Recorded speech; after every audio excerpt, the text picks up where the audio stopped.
Hey guys, in this quick video I'm going to compare the Omnisphere with the Zenology and what you can actually expect out of both.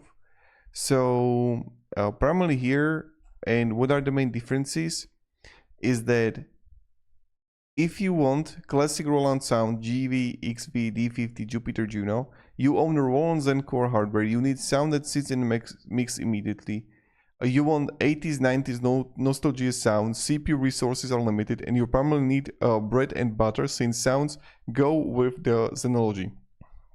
On the other hand, with Omnisphere, you do film scoring, game audio, cinematic work. You want deep sounds design capabilities. You need unique, never heard before textures.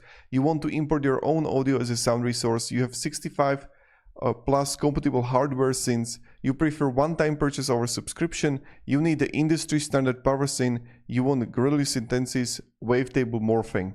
So in that way, you just want to use the Omnisphere. I just want to make this like really quick and effective video what you can actually like expect from the Omnisphere if you want to use it.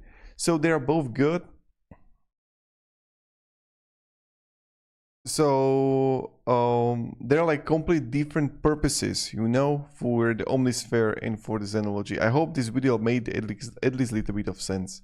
So have a great day and goodbye.